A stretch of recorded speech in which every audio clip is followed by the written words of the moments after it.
Selamat pagi jemaat sekalian yang di sini maupun yang di rumah. Bahkan kita tahu ada yang mengikuti dari negara lain. Tadinya ada banyak jemaat yang mengusulkan supaya jemaat mau datang kebaktian fisik, di stop aja katanya ini yang online ini. Tetapi saya bilang ada banyak dari kota lain, ya. Bahkan dari negara lain yang mengikuti kebaktian kita. Ya. Tapi kami menghimbau yang sudah divaksin 2 kali, ya. Sudah divaksin 2 kali, mari ya, kita sudah boleh berjemaat ya. Pergi ke mall aja boleh kok, sudah vaksin 2 kali, betul nggak? Masa ke jemaat ya. Saya malah bilang sama Simo, kalau saya pergi, saya hampir nggak pernah pergi. Kadang aja ke rumah sakit, ke klinik ya, ke bank. Saya pakai ketat gitu. Kalau di gereja saya agak leluasa. Saya bilang kalau saya kena COVID, mati gara-gara saya ke mall, saya rugi besar. Tapi kalau saya karena di jemaat, saya rela sekali. Saya rela sekali kalau di jemaat. Oke, tapi kita percaya kepada pemeliharaan Tuhan yang luar biasa. Kasih setia Tuhan yang luar biasa. Saya tetap mau mengajak jemaat membaca Injil Matius pasal yang ke-16. Tema khotbah minggu ini masih tetap hiduplah bagi Tuhan. Yang ke-8. Yang ke-8. Hiduplah bagi Tuhan. Yang ke-8. Matius pasal 16 ayat yang ke-16 sampai 19. Maka jawab Simon Petrus, engkau adalah Mesias, Anak Allah yang hidup. Kata Yesus kepadanya, berbahagialah engkau Simon bin Yunus, sebab bukan manusia yang menyatakan itu kepadamu, melainkan Bapa-Ku yang di sorga. Dan aku berkata kepadamu, engkau adalah Petrus, dan di atas batu karang ini aku akan mendirikan jemaatku, dan alam maut tidak akan menguasainya.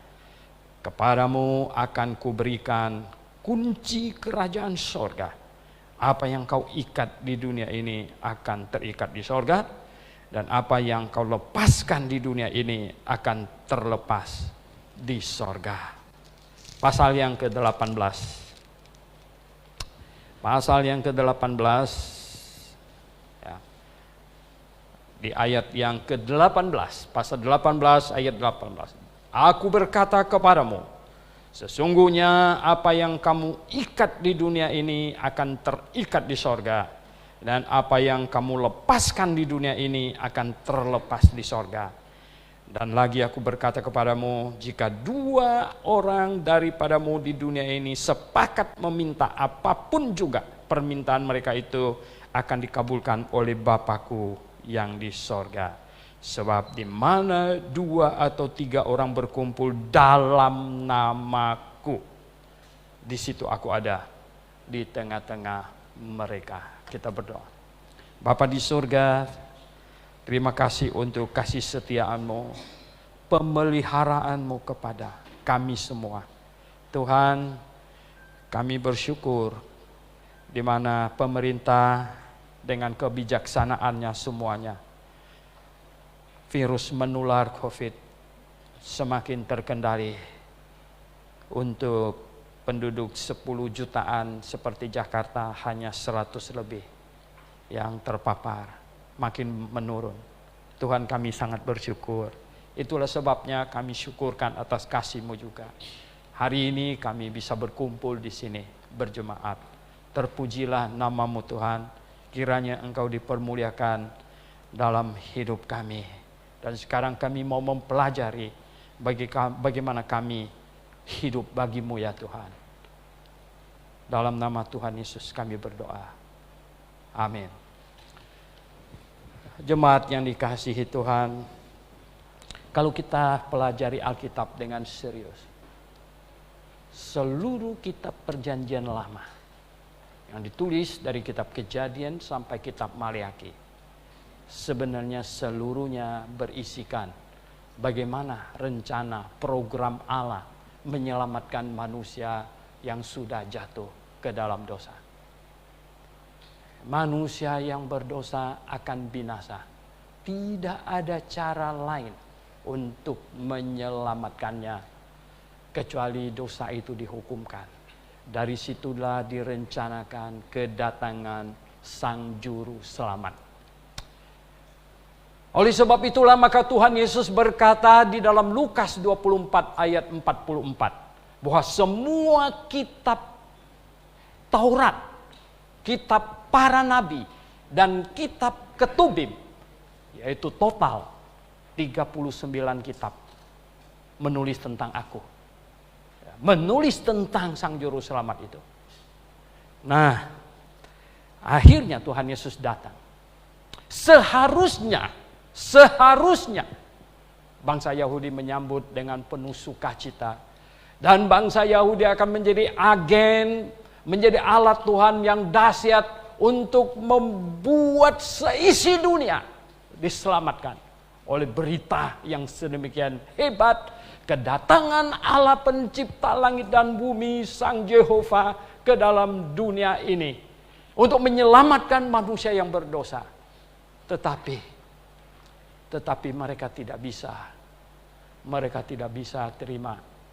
Oh saudara yang saya kasih dalam Tuhan Yesus, semua upacara ibadah ritualistik, simbolistik Perjanjian Lama yang sebenarnya itu untuk menggambarkan ada makna di baliknya, mereka tidak menangkap maknanya. Mereka hanya setia melakukan ritualnya saja. Kacau saudara. Nah, itu juga hari ini menjangkiti banyak gereja yang terpapar COVID tradisional, COVID paradosis, dalam bahasa Yunaninya disebut paradosis, saudara. Paradosis apa? Itu sehingga gerejanya penuh dengan pernak-pernik jubah yang berkelap-kelapan, dengan topinya lah, entah apa selimpangnya lah, segala macam. Waduh, saudara yang saya kasih tahu, sampai bukan keturunan Harun pun mereka angkat jadi imam. Saking kacaunya. Saudara yang saya kasih dalam Tuhan Yesus. Nah, zaman itu bangsa Yahudi begitu. Mereka sangat terpikat, sangat tenggelam, tertidur lelap di dalam upacara-upacara. Sehingga bait Allah yang sebenarnya fungsi untuk menggambarkan kehadiran Allah dengan tabutnya di Maha Suci, yang sebenarnya Allah mustahil tinggal dalam peti yang sekecil itu, saudara. Tetapi peti itu, tabut itu hanya menggambarkan kehadiran Tuhan saja. Tidak mereka fahami, saudara. Tidak mereka fahami. Oh, mereka bukan menyambut Sang Juru Selamat yang dijanjikan. Mesias mereka, yang akan memimpin bangsa mereka, yang akan menjadi raja, meneruskan tahta Daud. Ditolak oleh mereka. Ditolak oleh mereka. Bukan hanya anugerah bisa ditolak, bahkan Tuhan sendiri ditolak. Konyolnya Calvinisme. Saudara yang saya kasih dalam Tuhan. Tuhan mereka tolak. Sampai Pilatus memberi tawaran. Bagaimana? Hari ini saya lepaskan Barabas, penjahat besar. Terus saya lepaskan Yesus.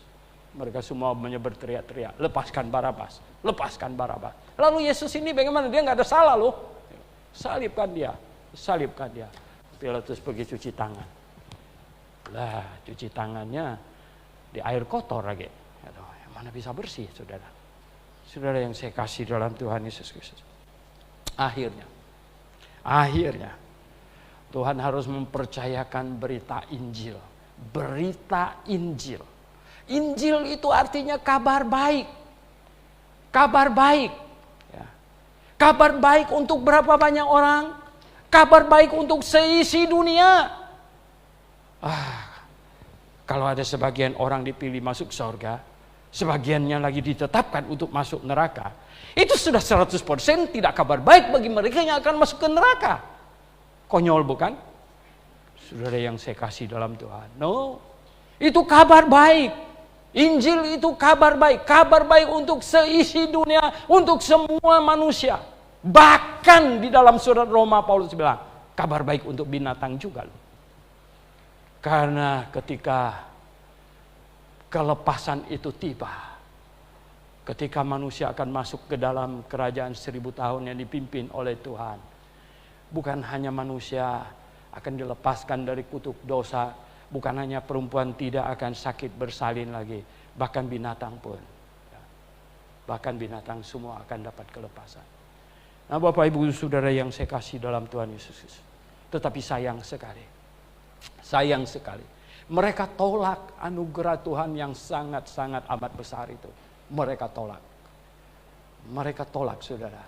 Dan akhirnya, ya, itu dipercayakan kepada orang yang bisa dipercaya saja.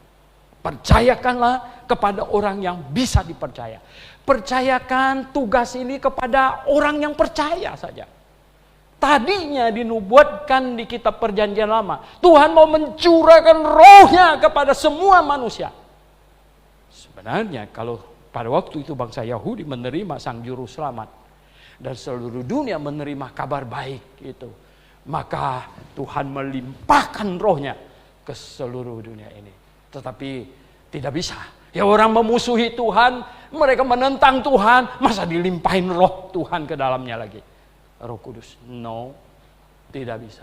Akhirnya Roh Kudus hanya diberikan kepada orang yang menerima, yang percaya saja, yang percaya saja. Saudara yang saya kasih dalam Tuhan Yesus, yang percaya saja. Aduh, John Calvin mengembangkan teologinya. Orang nggak bisa percaya kan? Nggak bisa. Orang tuh harus dihidupkan lagi. Karena katanya sejak manusia berdosa sudah mati kayak mayat. Mayat tidak bisa percaya. Jadi mesti dihidupkan dulu, dilahirkan kembali dulu. Jadi mereka percaya, dilahirkan kembali dulu baru orang tuh bisa percaya. Lalu siapa yang dilahirkan kembali? Itulah Tuhan pilih-pilih secara tanpa kondisi. Siapa yang dilahirkan kembali? Mana bisa. Saudara yang saya kasih dalam Tuhan, kita baca di dalam Alkitab, Tuhan perintahkan supaya kabar baik ini diberitakan. Bahkan saking dihiperbolkan dengan berkata, beritakanlah Injil kepada segala makhluk. Tapi jadikanlah segala bangsa muridku. Jangan dibalik-balik. Ya toh? Karena cecak tidak mungkin jadi murid, saudara. Tapi cecak bisa dengar Injil, betul nggak? Ya. Dengar nggak sekarang kira-kira dia? Yang dibalik sana dia dengar itu. Tapi ya, jadikanlah sekalian bangsa muridku. Saudara yang saya kasih dalam Tuhan Yesus, ada anugerah Tuhan sekarang tersedia bagi semua orang, tersedia bagi semua orang, tidak ada kecualian. Unconditional election itu bukan dari Tuhan, malah saya mau berkata itu dari iblis. Ya, saudara yang saya kasih dalam Tuhan Yesus, tidak demikian, saudara. Ada anugerah dilimpahkan kepada semua orang. Syaratnya apa? Tadi kita baca. Matius pasal 16. Ketika Tuhan tanya kepada Petrus. Tadinya kepada semua murid. Menurut orang siapa aku ya? Menurut orang. Ada yang bilang Yeremia, ada yang bilang Yohanes, macam-macam. Atau seorang nabi. Menurut kamu siapa? Hei, Petrus nggak mau ketinggalan. Bagus juga. Petrus itu agresif. Ya. Memang begitu ya. Petrus itu striker. Dia bukan back, saudara. Ya. Saya mengajar kepada mahasiswa, saya bilang, kalau kamu bukan striker, kamu back, yang nggak pernah gol.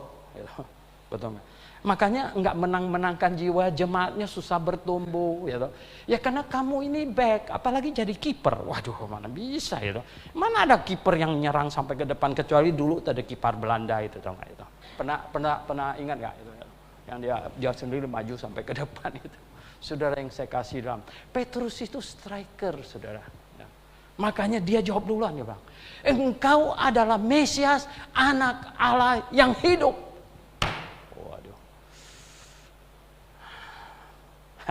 Tuhan Yesus bilang, itu bukan dari manusia. Itu Bapa yang menyatakan kepadamu. Oh ya benar. Calvinis langsung tangkap ini ayat. Kan nggak ada yang bisa tahu. Bapa, maksud Tuhan Yesus, kau tuh bukan dengar dari imam-imam. Kau ini nggak mungkin dengarnya dari Farisi. Mereka tuh nggak ngerti hal yang macam begini. Kau tidak mendengarnya dari Saduki, apalagi gitu. Apalagi yang tidak. Bapa yang menyatakannya. Bapa menyatakannya melalui apa? Tahu nggak, saudara yang saya kasih dalam Tuhan? Petrus itu siapa sebelumnya? Petrus itu muridnya Yohanes Pembaptis. Jadi sebelum Petrus menjadi murid Tuhan Yesus, dia duluan jadi muridnya Yohanes Pembaptis. Jadi ketika Yohanes Pembaptis berkhotbah, suruh bertobatlah, kapak telah tersedia di bawah pohon. Dan lain sebagainya. Petrus ada di situ, mungkin yang mendengarkannya, makanya dia percaya. Dan ketika Yohanes tunjuk Yesus, inilah anak Allah yang menghapus dosa dunia.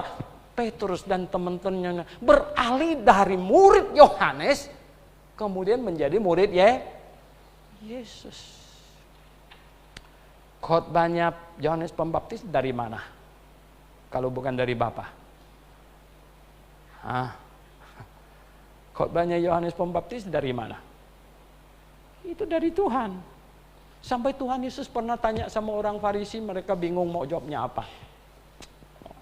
Jawab saya dulu, kata Tuhan Yesus. Baptisannya Yohanes itu dari surga apa dari dunia?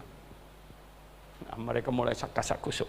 Kalau kita bilang bukan dari Tuhan, nanti orang-orang pada lempar kita pakai batu. Tapi kalau kita bilang itu dari Tuhan, nanti malah mereka, kenapa kamu gak percaya dia? Jadi pusing juga. Mereka jawab apa?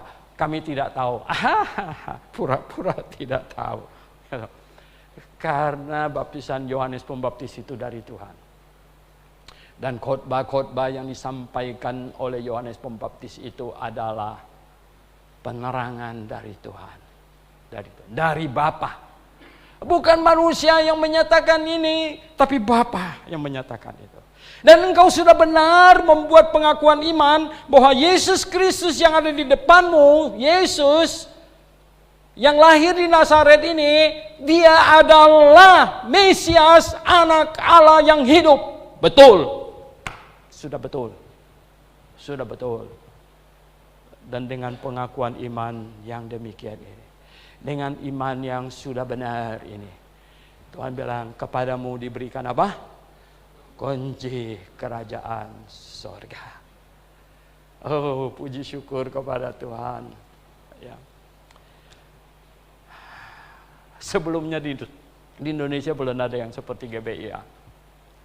Waktu saya sampai di Amerika, tiap hal saya pelajari. Tiap hal.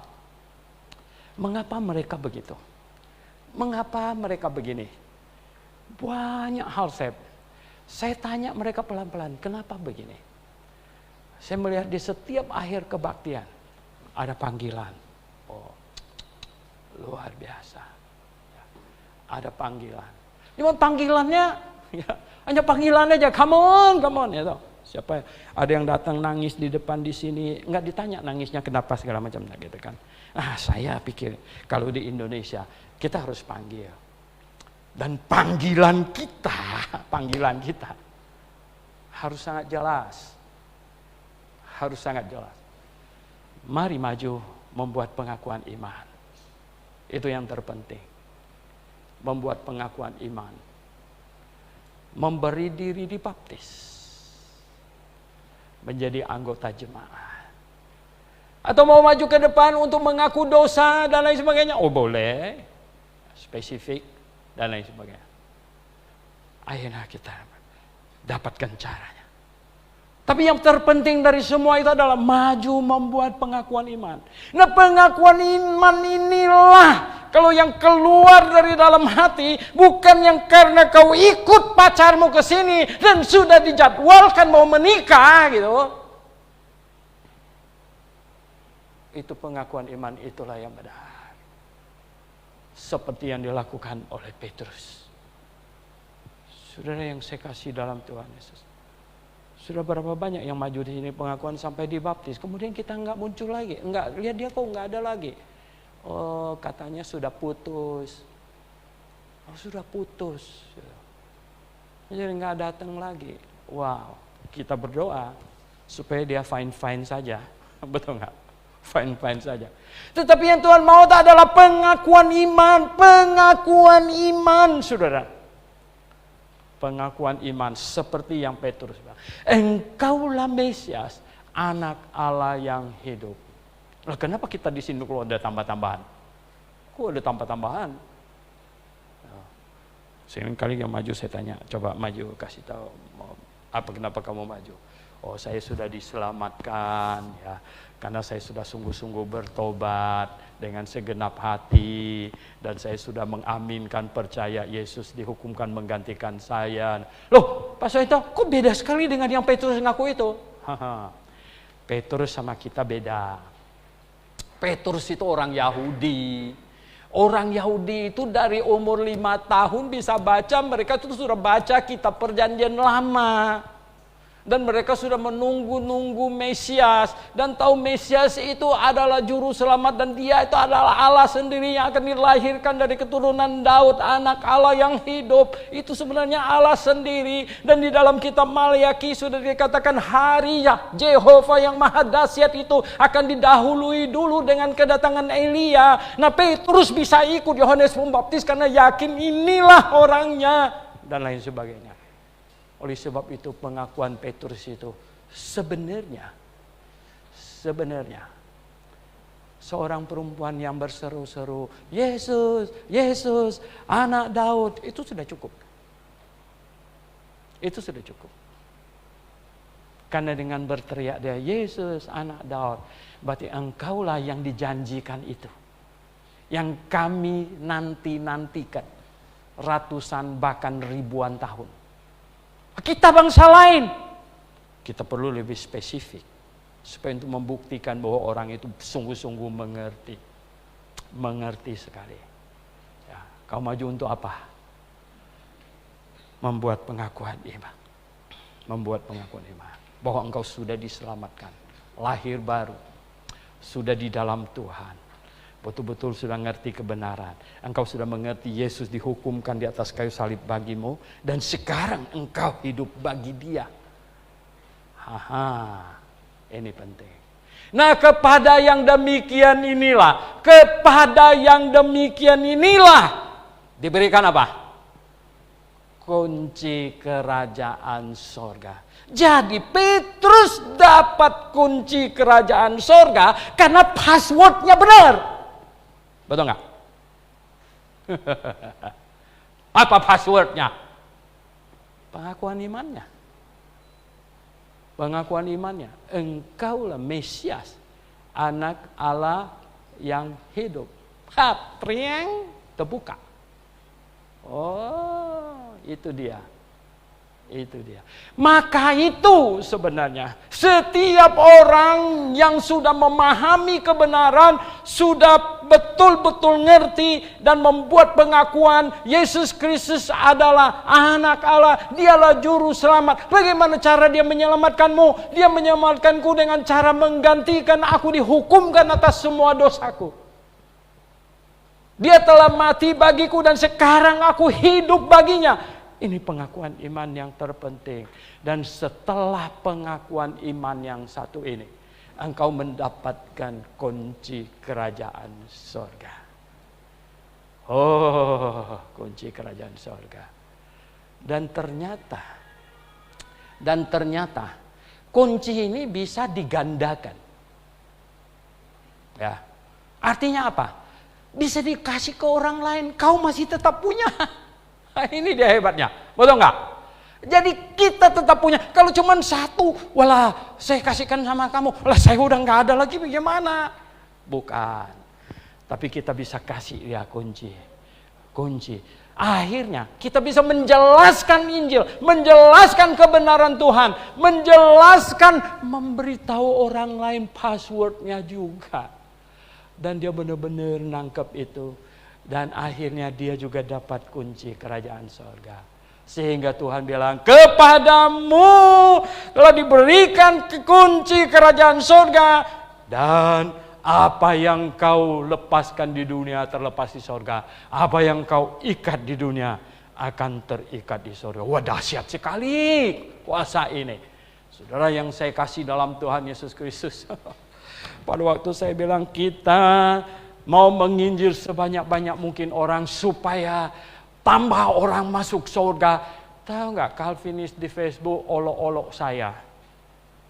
Suhen Toliau mau tambah jumlah orang di surga, dia lebih berkuasa dari Tuhan. Ya ampun. Betapa parahnya Calvinisme mewabahi kekristenan. Betapa parahnya. Sehingga menyebabkan orang tidak antusias. Tidak giat lagi memberitakan Injil. Tidak giat memberitakan. Banyak gereja sebenarnya terpapar akan hal ini. Akhirnya apa? Tidak ada semangat untuk memberitakan Injil. Tidak ada semangat. Semangatnya cuma memperbagus gedung saja. Tidak ada semangat untuk itu. Semangatnya hanyalah untuk menyelenggarakan konser. Walah, saya pernah dengar satu gereja yang kaya sekali. Mereka bikin konser di Jakarta ini, mendatangkan dia punya musisi dan segala macam, hampir satu pesawat penuh. Sewa dari Amerika. Anda tahu dari Amerika sewa satu pesawat masih berapa duit? Naik first class saja 5 kali dari harga kita. Sekitar. Apalagi satu pesawat.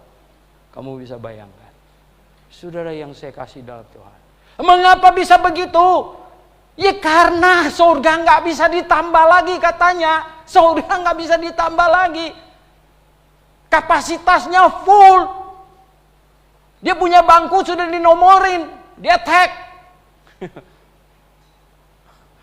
Aduh Tuhan.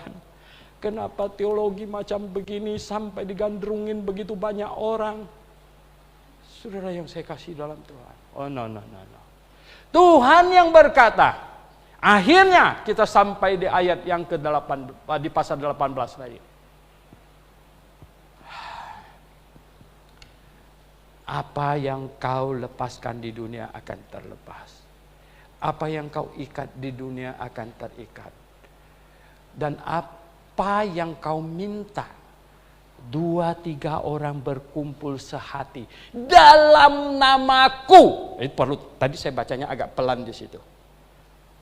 Bukan berkumpul-kumpul heboh-hebohan, kumpul-kumpul makan siang. Makanya kita berkumpul dalam nama Tuhan. Jemaat ini berkumpul dalam nama Tuhan. 2-3 orang berkumpul dalam nama Tuhan, itu adalah jemaat yang paling mininya. Karena di mana 2-3 orang berkumpul dalam namaku, aku di situ, kata Tuhan. Mengapa? Itu tubuh Tuhan. Itu jemaat, itu tubuh Tuhan. Oh, akhirnya sampailah hari ini yang saya mau katakan. Jemaat Tuhan punya urusan. Tugas besar adalah apa? Yang tadi itu, yang dari kitab Kejadian sejak manusia jatuh ke dalam dosa. Tuhan mau menyelamatkan manusia berdosa. Pernah pakai orang tua ayah masing-masing sebagai agent. Tapi gagal ayahnya. Pernah kemudian akhirnya memakai bangsa Yahudi. Dan bangsa Yahudi gagal. Sekarang Tuhan mau pakai 2-3 orang berkumpul yang dalam namaku. 2-3 orang berkumpul yang mengasihi Tuhan. 2-3 orang berkumpul yang sungguh-sungguh setia. 2-3 orang berkumpul yang menyenangkan hati Tuhan. Yang mengerti keinginan Tuhan, kehendak Tuhan yang terbesar. Yaitu menyelamatkan manusia yang berdosa. Oh saudara yang saya kasih dalam Tuhan, hati saya bergetar ketika kalau nggak salah John atau siapa mempost video pendek kesaksian seorang misioneri Papua, Jim Yost itu Ya. Saya menonton, ya hebat juga dia, luar biasa. Ya. Tinggalkan Amerika, pergi ke Papua, suku Sawi namanya, di sana, masih tinggal di situ dengan mereka, berkali-kali kena malaria. Ya. Sampai akhirnya dokter memvonis mata kirinya akan buta karena malaria. Tapi tidak buta-buta juga. Sampai akhirnya, tadinya pikir Tuhan, kenapa Tuhan tidak kasih imun, supaya malarianya semua ini, tertangkis semuanya.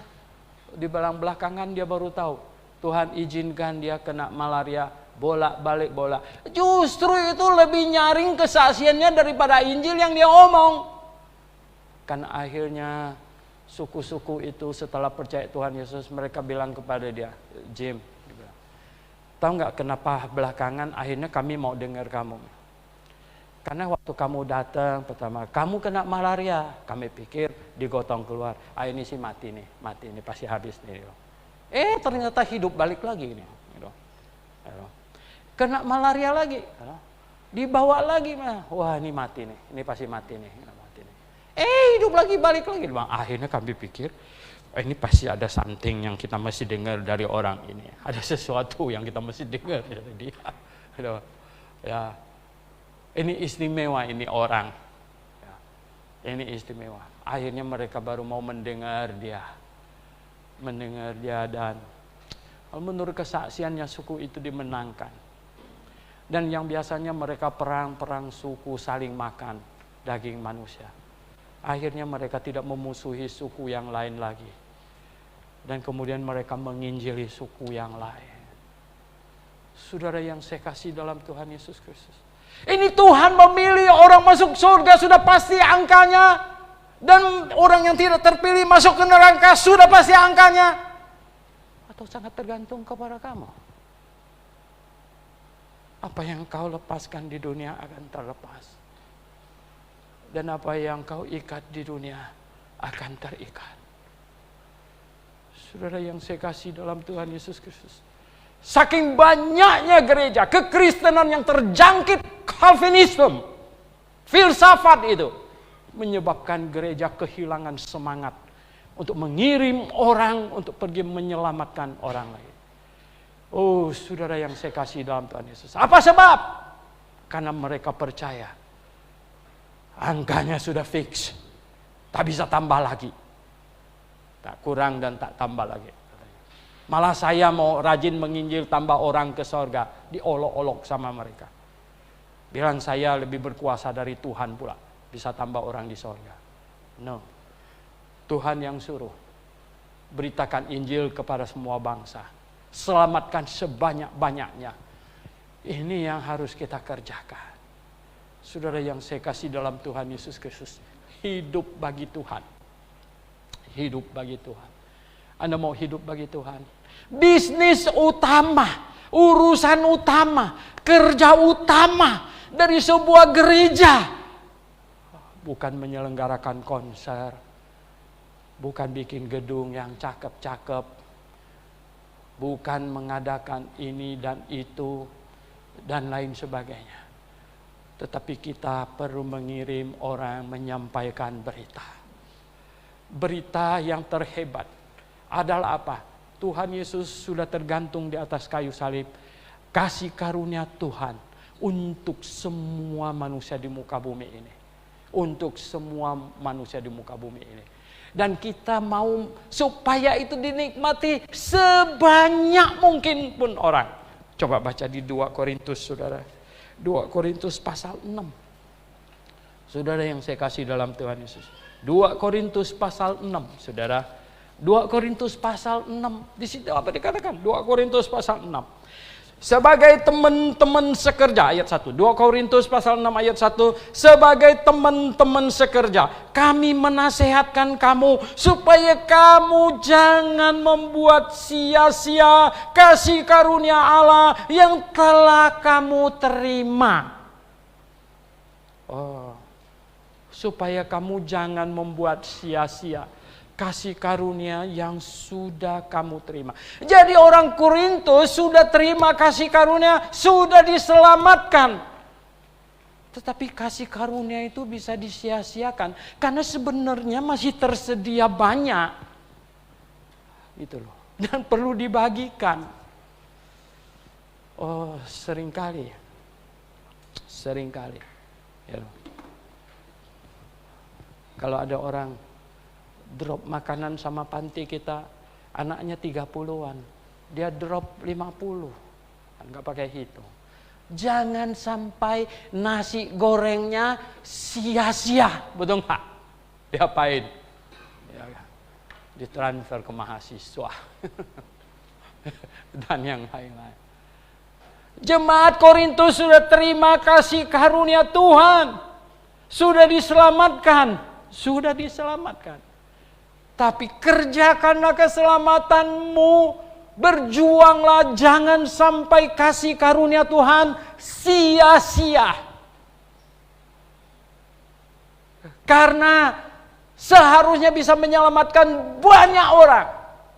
Tapi karena otak kamu tersumbat oleh teologi yang salah, gitu, dan menyebabkan kehilangan gairah, penciuman orang-orang berdosa yang terhilang. Tidak bisa menyadari lagi. Akhirnya apa? PW ini bahasa anak muda, PW apa namanya? PW di Jakarta aja. Oh, udah. Saya tanya apa sih PW? Nah, PW. Apa PW? Ini anak muda. Udah TW apa PW? Udah nyaman.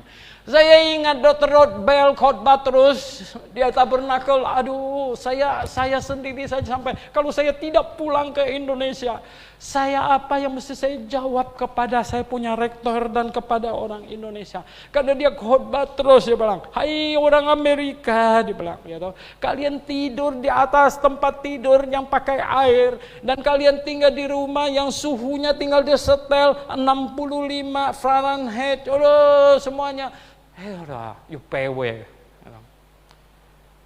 Dan you lupa ada banyak bangsa yang lain yang belum mendengar Injil, yang belum diselamatkan. Mengapa bisa begitu? Saudara yang saya kasih dalam Tuhan Yesus Kristus, saya katakan, tugas utama dari sebuah jemaat adalah memberitakan Injil. Dan berapa banyak yang kita bisa ikat, yang kita bisa jangkau, kita bisa dapatkan, itu akan tersimpan di sorga maksudnya. Dan jikalau engkau relax saja, santai, kau lepaskan, biarkan semuanya itu, tidak ada yang didapatkan. Saudara yang saya kasih dalam Tuhan Yesus Kristus. Dan ini harus difahami, ini harus betul-betul dihayati sampai ke dalam hati. Kita harus dapat melihat bangsa-bangsa lain, kita harus dapat melihat orang lain yang belum diselamatkan. Sebenarnya kalau mereka mendengarkan Injil yang kita punya hari ini, Injil yang benar, Grafe punya Injil yang benar, GBIA punya Injil yang benar, banyak gereja Injilnya sudah kacau balau. Dan mereka perlu dengar yang dari kita. Oh, saudara yang saya kasih dalam Tuhan Yesus. Mungkin saudara di sini ada yang di grup tanya jawab, Anda tanya GBA jawab itu. Tahu ada satu bapak, belakangan dibilang dia orang baptis. Tanya gereja baptis mana? Gereja baptis di Bandung. Oh ya, oh baptis itu, saya tahu, saya bilang. Waduh. Orang gereja baptis, saudara. Orang gereja baptis. Tapi dia masih belum bisa ngerti kenapa orang baik hati enggak masuk surga. Bingung kan? Kalau masuk surga karena baik hati. Kalau masuk surga karena berbuat baik. Dalai Lama akan masuk duluan. Baru Dalai baru nyusul. Teresia akan masuk duluan. Ya. Banyak lagi. Kuan Im masuk. Konghucu orangnya baik. Apalagi Siddhartha Gautama. Ya, sampai menahan segala-galanya. Tadinya itu dia punya istrinya punya loh. Ya. Setelah dia mendapatkan 3 keranjang hikmat. 3 keranjang hikmat itulah namanya Tripitaka. Di bawah pohon bo. Dan dia mengajarkan, lakukan kebaikan. Pokoknya kebaikan. Kalau masuk surga karena kebaikan, kita tak perlu beritakan Injil. Biarkan aja mereka semua. Mereka semua bisa lakukan itu. Tapi tidak, manusia satu dosa saja sudah jadi orang berdosa. Dan sudah tidak layak masuk surga yang maha suci. Tidak masuk surga yang maha suci. Tidak bisa menghampiri Allah yang maha suci. Cukup setitik saja. Sudah orang berdosa. Yang tidak bisa menghampiri Allah yang maha suci. Dan dosa harus diselesaikan. Gimana cara dosa diselesaikan? Tidak ada lain caranya. Dosa harus dihukumkan. Dan Tuhan Yesus di Taman Getsemani bilang, Bapa, sekiranya cawan ini bisa berlalu, biarlah dia berlalu. Tetapi kehendak-Mu lah yang jadi. Tidak bisa. Dia harus naik ke surga. Dia harus naik ke salib dulu. Baru kemudian kembali ke surga. Dia naik ke salib. Menanggung dosa seisi dunia. Dosa seisi dunia. Lah, yang selamat yang mendengar. Itulah sebabnya Tuhan mau bergegas, beritakan Injil, beritakan Injil. Kalau Injil sudah ditawarkan dan ditolak, kita memang menawarkan kok, bukan memaksakan kok. Betul nggak? Kita tawarkan. Sampai Tuhan bilang apa? Kalau kau masuk ke satu kota, sampaikanlah. Dan kalau kau diusir, apa yang dilakukan? Hah? Kebaskan debu. Gitu. Zaman sekarang debu nggak banyak ini. Kita naik mobil lagi. Zaman sekarang, saya tulis sebelah. Kalau Tuhan Yesus bilang, orang tidak mau dengar Injil, kebaskan kaki kamu. Nah di Facebook saya bilang gimana? Kalau orang bantah-bantah segala macam, tinggal dia apa? Unfriend aja. Udah beres. Selesai tugas kita. Betul nggak? Saya bilang, akun saya 5.000-an orang terus. Mau nambah orang sampai berbaris-baris. Ya. Kalau kau olok-olok, apalagi maki-maki, udah pasti saya unfriend. Tambah orang lain. Saudara yang saya kasih dalam Tuhan. Nah, ini yang kita bisa lakukan sekarang ini. Sampaikan Injil. Sampaikan Injil. Sampaikan. Kita menawarkan kepada seisi dunia. Semua orang. Dengar firman Tuhan. Dengar firman Tuhan. Tuhan mau supaya tidak satu orang pun yang binasa. Tidak ada satu orang pun yang binasa. Itu yang Tuhan mau. Tidak ada satu orang pun yang binasa. Itu yang Tuhan inginkan. Saudara yang saya kasih dalam Tuhan Yesus. Oh, ya. Dengan demikianlah, kalau Anda semua memahami akan hal ini, Anda tahu tidak? Kalau seluruh jemaat memahami bahwa kita perlu menginjil, bahwa kita perlu memberitakan Injil yang benar, bahwa kita perlu sungguh-sungguh melaksanakan kehendak Tuhan, hidup bagi Tuhan. Anda tahu tidak? Anda tahu tidak komponen apa yang terpenting di dalam sebuah rangkaian tugas pemberitaan Injil itu adalah ada manusia yang terpanggil mempersembahkan hidupnya. Saudara yang saya kasih dalam Tuhan Yesus Kristus, saya sedih sekali karena sekolah teologi di Indonesia jumlah mahasiswanya menurun. Yang lebih menyedihkan saya lagi adalah alma mater saya. Ya, saya mendengar ditutup. Mengapa ditutup? Saya tanya. Mengapa alma mater saya ditutup? Nah, orang tanya saya tamatan dari mana? Saya bilang itu Tabernacle, ya. TBBS. Di mana alamatnya? Kok sudah tidak ada? Aduh, kan sedih juga. Sudah ditutup. Mengapa ditutup? Ada dua penyebab besar. Tidak ada murid lagi. Tidak ada dana lagi. Karena jumlah jemaatnya berkurang dan berkurang. Mana bisa membiayain? Dari jemaat lebih dari 1.000 orang. Gedung begitu besar. Menurun, waktu saya di sana saja sudah tinggal kira-kira 700-800 orang. Tadinya pada waktu jemaat di saat paling hebatnya itu sekitar 1.500-an orang. Sudah menurun. Setelah saya pulang ke Indonesia, jumlahnya makin ciut. Ya kalau jumlah cuman hanya beberapa ratus orang saja, tidak sanggup membiayain sekolah teologi lagi, saudara. Tidak sanggup lagi. Otomatis aktivitas penginjilan, pengiriman orang, misi dan lain sebagainya tertahan tidak? Sudah pasti. Sudah pasti. Oh, apa yang terjadi? Apa yang terjadi? Kita lockdown saja di sebuah pulau, tinggal tunggu rapture.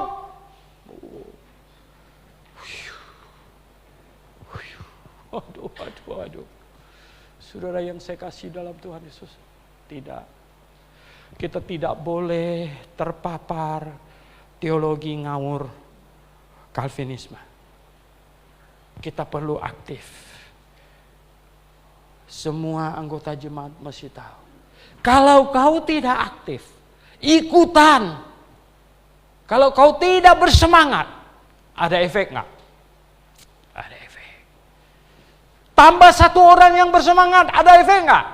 Ada. Apalagi tambah 10 orang yang semangat, ada efek nggak? Oh, lebih lagi. Lebih lagi. Saudara yang saya kasih dalam Tuhan Yesus Kristus. Betapa pentingnya oleh sebab itu. Semua jemaat nomor 1 berdoa supaya Tuhan memanggil orang-orang. Supaya ada orang-orang terpanggil untuk menyerahkan hidupnya melayani Tuhan. Hari ini hanya bisa sampai di sini. Ya. Bahwa betapa pentingnya ada orang yang persembahkan hidupnya. Kalau tidak ada, dosen duduk-duduk. Akhirnya lebih banyak dosennya daripada mahasiswanya. Kan jadi ngawur gitu. Betul nggak? Aduh. Saya ingat saudara yang saya kasih dalam Tuhan Yesus. Tahun 95 Grafeni di Setat. Orangnya belum banyak. Ketika jumlahnya mencapai sekitar 10-an orang lebih. Tahun 96. Saya bilang kita mulai sekolah teologi. Kita mulai sekolah teologi. Oh, belum ada murid, Pak. Ini kalian semua belajar. Pak Hasan, Pak Timotius, kalian harus belajar khotbah. Jadi bayangkan waktu itu kami Senin malam belajar, Selasa malam belajar, gitu. Rabu malam doa, Kamis malam belajar, Jumat malam belajar, gitu. Belajar kita. Saya bilang itu harus. Dan kemudian ada daftar mahasiswa full time 2 orang, 2 orang full time. Ya. 1 berhasil, 1 ya, gagal, tidak di GBIA. Jadi sukses 50% masih mendingan. Saudara yang saya kasih dalam Tuhan, luar biasa. Oh, mengapa? Mengapa? Karena sesemangat apapun jemaat Grafen nanti mau memberitakan Injil, kalau kita tidak melatih orang, kita tidak memproduksi hamba Tuhan, penginjil dan lain sebagainya, tidak ada gunanya. Tidak akan ada hasilnya apa-apa. Oleh sebab itu saudara yang saya kasih dalam Tuhan Yesus Kristus, saya bilang jemaat Grafen mana yang berani berkata saya malas. Ya. Jam 5 pagi saya sudah duduk di depan komputer. Sambil simu masak untuk anak-anak semuanya. Ya. Jam 5 pagi saya mengajar sampai jam 9, jam 10 malam. hampir setiap hari. Mahasiswi, saya bilang, kalian tanya Simo waktu muda bagaimana. Mereka yang lama-lama tahu. Selain masak pagi-pagi semuanya, guru mengajar di situ. Ya, kami mengajar. Simo habis ngantal anak-anak, pergi ke Senin beli kue basah supaya jam 10 kami bisa ada snack. Pulang lagi masak, makan siang. Makan siangnya sama-sama semua mahasiswa. Yang lain semuanya. Habis itu sore, tahu enggak? Kita belum ada mesin saring air seperti sekarang. Simo bawa beberapa galon pergi ke tempat Ico, minta air yang disaring di mesinnya dia, bawa ke mobil. Wah, dulu jago dia, 1 galon itu begini, ya, no? Angkat ya, no? Semuanya. Ya sekarang sih tinggal telepon mahasiswa, begitu. Saya bilang, ya, no? Ya mengapa kita lakukan semua ini? Kenapa? Kenapa kita lakukan ini? Saya mengajar GITS ini sejak tahun 96. Saya tidak minta bayar 1 rupiah pun, tidak hitung. Tidak minta bayar. Saudara yang saya kasih dalam Tuhan Yesus, semuanya ini dilakukan karena saya mengerti firman Tuhan. Jangan sia-siakan kasih karunia Tuhan yang melimpah, yang seharusnya bisa dinikmatin semua banyak orang. Kalau kita pelit, kita tahan diri, kita tutup mulut, kita hilang semangat, kasihanlah mereka. Tapi kalau kita aktif, kita bersemangat, oh Tuhan akan memampukan kita semuanya. Betapa saudara yang saya kasih dalam Tuhan Yesus Kristus, ada cara untuk hidup bagi Tuhan, tersedia. Dan bukan kebetulan Anda ada di jemaat yang benar, yang Alkitabiah, yang penuh semangat saudara, untuk memberitakan Injil. Oh saudara yang saya kasih dalam Tuhan Yesus, tahu nggak? Karena saya banyak bicara doktrin di WhatsApp, di Facebook, banyak orang yang ngenyek. Pak Suhento cuman ngomong doktrin tapi nggak nginjil. Saya bilang, kamu ini nggak tahu apa-apa. Dalam 20 tahun kita membangun sekitar 60 gereja lebih. Saudara yang saya kasih dalam Tuhan, itu rekod yang kita perjuangkan. Seluruh jemaat Grafe ikut ambil bagian. Saudara yang saya kasih dalam Tuhan, mari Anda mau hidup bagi Tuhan, menangkan orang lebih banyak lagi, dan gabungkan ke dalam jemaat yang benar. Karena ini bisnis utama Tuhan. Ya. Menangkan orang di luar, tarik masuk, menjadi motor penggerak di dalam, pergi keluar lagi, menangkan lagi, tarik masuk lagi. Begitulah kita sampai Tuhan datang atau kita pergi duluan. Amin jemaat sekalian. Kita berdoa.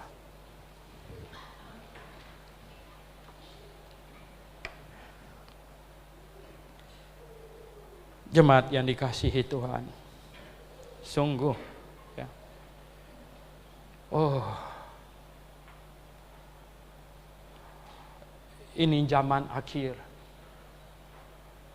penuaian akhir.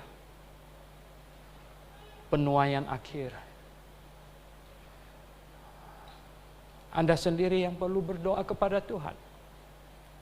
Peranan apa yang Tuhan mau Anda ambil bagian?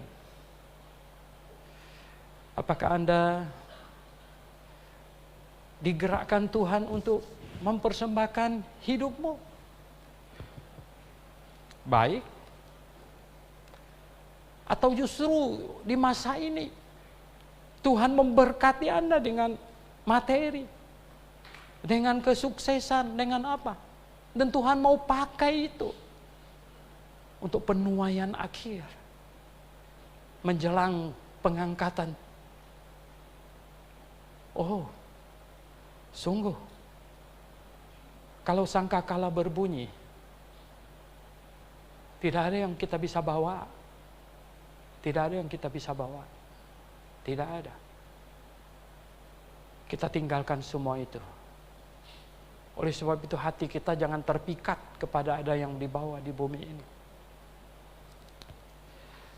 Bapa di surga, terima kasih untuk firman-Mu. Tuhan, tolong kami menghayati, memahami betapa peranan besar orang yang sudah diselamatkan terhadap jumlah orang yang masuk surga. Betapa lebih besar lagi peranan sebuah jemaat terhadap jumlah orang yang bisa diselamatkan dan masuk surga. Tuhan, tolong kami agar kami faham akan kebenaran ini. Dan Tuhan, biarlah tiap-tiap anggota jemaat Grafe bisa berdoa sendiri kepadamu Tuhan. Peranan apa yang Engkau mau mereka ambil bagian dalam program-Mu. Puji hormat Tuhan kami naikkan padamu. Dalam nama Tuhan Yesus Kristus kami berdoa.